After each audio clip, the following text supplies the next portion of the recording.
So for today's stamping and scrapbooking video, I wanted to show you how you can use your stamps and get a watercolor look. So I'm going to be using some watercolor paper. I've already cut this down to 11.5 by 11.5, and this is just Canson watercolor paper. You can tell it's a little off-white instead of white, and that's totally fine with me. I'm going to be using 3 different stamps. This one is a stamp that I carved myself, and it's just a bunch of circles. Stamp carving is really simple to do. If you have any questions about that, I would check out Julie Balser's website at balserdesigns.com. She has some awesome techniques and tutorials on that. But so that's a stamp that I carved myself. This stamp is from a Close to My Heart stamp set. I'm trying to remember what this one is called. I took it out of the package, of course. It is called Dated, and it has circles with all of the months of the year, and then it has the months stamped out. It says this happened in the month of, and then Monday through Sunday, and a few arrows. This is really great for like pocket scrappbooking for Project Life or something like that. But I wanted a circle, and so I'm just using that. And the last stamp I'm using, I think, is from October Afternoon, and it's an alphabet stamp. This is something I won. I can't remember what it's called or anything like that, but if I can find it, I'll link to it. So I'm going to be using those, and I'm going to be using a couple of Tombow markers. I'm going to be using this one. This is number 703, and this one is number 933 if you guys are interested in those. I use these for brush scripts sometimes, but they work great for something like this because they react with water. Any marker that reacts with water, like a Distress ink marker or maybe a Zig Clean Color Real Brush pen, could probably work for this technique as well. So I'm going to go ahead and get started on that. So I'm going to get right into it and just start coloring on this stamp. And I'm just coloring the letters, and I'm not doing a very good job because it doesn't matter if it's exactly colored all the way. When I mist it with some water, it's going to make that color spread. And I'm just coloring the letters. Some of them I'm coloring all the way, some of them just halfway. I'm going to go back in with the pink and fill in all the spaces that I left empty when I colored with the orange. And like I said, I just did it really quickly. There's no rhyme or reason. You could do more than 2 colors. I find that 2 colors blend more nicely probably, and 2 colors that won't get a muddy look. So when you blend orange and pink, it just gives you a nice soft peachy pink in the middle. So I just spritzed it with a few sprays of water, and I'm stamping it down. It looks so pretty. And I'm just going to stamp it again down on the bottom because there's extra ink after you stamp it once. You don't get as clean of an image, but it still looks cool. So you can see how pretty those blended together. Now I'm going to do some circles, and I'm just coloring on that ink or on that stamp with the 2 colors, and I'm going to stamp a couple of times each time that I do this. And with it works better with a rubber stamp, I'll be honest, but it still works with an acrylic stamp. So you can definitely try this with all of the different kinds of stamps that you have. If you add more water, you're going to get a more watery look, and if you add less water, the color will be a little bit more vibrant. So you can just play around with it. I stamped several in different ways so that I could get a varied look across the layout, and I'm just kind of doing it diagonally. My photo is going to be under that main cluster of stamping, and then I wanted a little bit down on the bottom right too. So just adding a bit more. Now I'm going to get into the stamp that I carved. So this is a stamp that I made a long time ago, and it's just a bunch of circles. If you're interested in learning more about stamp carving, let me know. I'd be willing to do a video about it. This stamp carving material is the cheaper kind, and it kind of crumbles after a while. For this technique, it didn't matter that the circles weren't perfect anymore, but there is a pink carving material that's a little bit more sturdy that I like better. Anyway, if you're interested in that, let me know, and I'd be willing to do a video about stamp carving. I'm not a pro, but I could show you a few things. So I did the same thing with that one, just stamped it all across the layout, and I'm doing it several different times, putting the ink in different places, and I just really like this technique. It's fun, it looks really pretty. I feel like I'm a Reet Landgraf, which makes me feel really good about myself. And I just like the way it turned out. It's just pretty and vibrant and fun. And it really matches my photo, which is a picture of some gelato. And it's nice and bright as well. I wanted to include some blue on this layout. There's no blue really anywhere else, but I wanted to include it for my background. So I'm going to splatter some Mr. Huey's in Bazinga, which is an older Mr. Huey's color. I don't know if you can still get it anymore, but I just splattered it across the layout. And I'm just doing a little bit more. And because the other ink isn't dry yet, it does kind of pool a little bit, and I like that. So as I mentioned, this is a picture from our trip to the Oregon coast, or maybe I didn't mention that.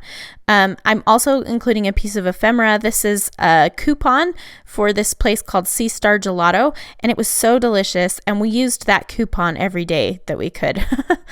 And it was like buy one, get one free. So we went as often as we could. And I knew I had a little die cut that had an ice cream cone, and I probably wouldn't use that any other time. So I figured it was good to use it on this layout, and it happened to match pretty well. It's not exactly the same tone of pink, but I think it ties the pink that's in the photo with the pink that's in the stamping, so it works fine. I'm looking through some Maggie Holmes die cuts to see if there's anything in there that I want to add, but I don't end up using anything, even though I do pull a few things out. That happy day looks really cute, but it just ends up not working out. So I wouldn't normally scrap about ice cream, but this was kind of a significant part of our little trip that we took. And so it was important to me to get this story documented.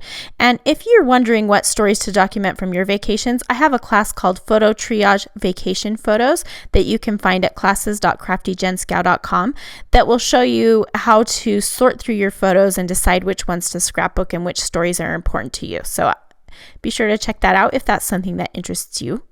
I'm just looking through some other die cuts to see what else I might want to include. So I know I want to keep this layout kind of light and bright and fun because of the photo.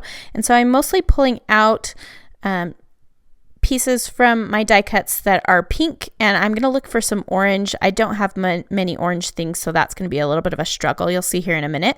I'm also looking through some of my chipboard sheets to see if there's anything from there I want to include, and I will end up adding some of those. I'm also going to look through my 6x12 chipboard and foam sticker sheets, and I'm going to use some of the glitter foam stickers from the new Maggie Holmes Shine collection. I got a little impatient waiting for that blue mist to dry, so I'm just dabbing it up, and I actually like the softness that it brings once I dab it up, and so I go ahead and do that to all of the dots.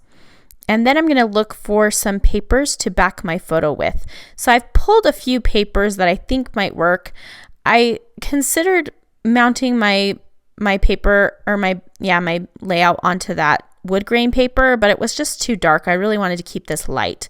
So I'm using some really old Maggie Holmes cloud paper to back my photo so I can bring in some more of that blue. And then I'm also going to use some bright pink paper from the Shine collection as well. And I'm thinking about that wood grain paper again. It doesn't quite work. It's too heavy. And as I mentioned, I want to keep this really light. The colors from this Dear Lizzie Fine and Dandy paper are actually perfect, but I don't find anything that I can use. So I'm just looking through, and I'm going to cut this paper really small to mount the photo. You know what? I thought I used a Maggie Holmes paper right next to the photo, but I don't. That's an old, I think it's Chicken-Nitty paper. So I might have linked to the wrong paper, but it's similar. I don't know if you can get that Chicken-Nitty paper anymore anyway. So I'm just playing around with some of the die cuts, seeing how I want to layer them up around the photo. And I'm just playing around.